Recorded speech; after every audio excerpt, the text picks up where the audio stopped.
So let me talk a little bit about Massmart's performance in 2019. And while everyone has probably had the chance to read our report and see the numbers, I want to provide just a bit of background context on what went right, but also what we were disappointed in and what we felt like we could have done a better job with.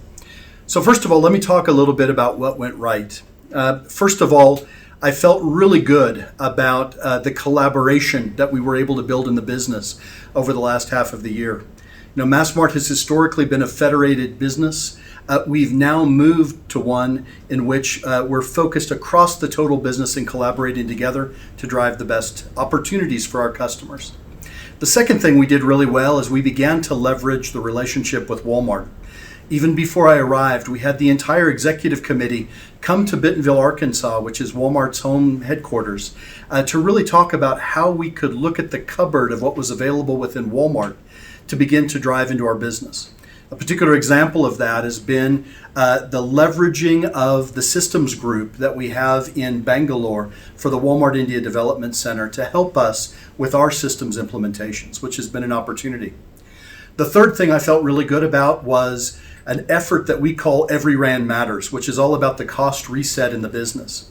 And while we weren't happy overall with the total amount of expense growth we saw in 2019, what I was encouraged by was the progress that we made throughout the year in reducing the rate of expense growth. So by the fourth quarter, expense growth was actually only 4.5% versus being over 11% for the total year.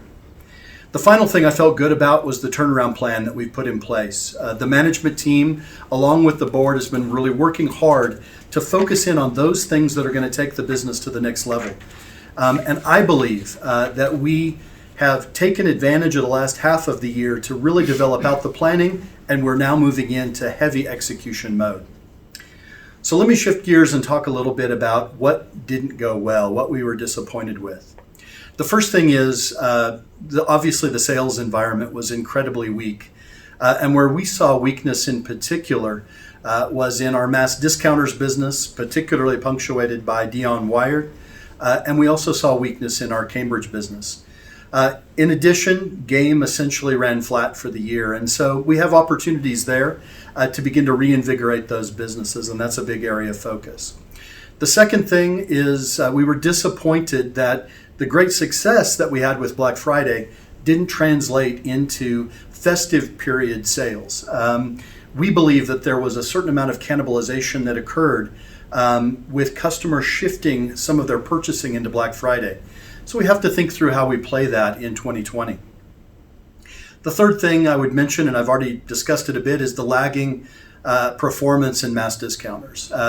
Clearly, if I think about our turnaround plan, the reset of our game business is a significant part of how we're going to get Massmart back to the right spot. Fourthly, I mentioned expense growth and the progress that we've made, but if you look at the total year, expense growth was unacceptably high in the business, and we've got to change that dynamic. And then the last thing that was disappointing were just the systems challenges we've had during the year. We had two big system implementations.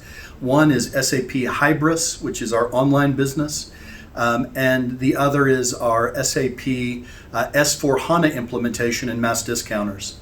Both were very challenged. In the case of Hybris, we disappointed customers, and we're now in the process of recuperation. In 2020, we'll complete the process of implementation fully in both cases, and we'll be able to move the business forward.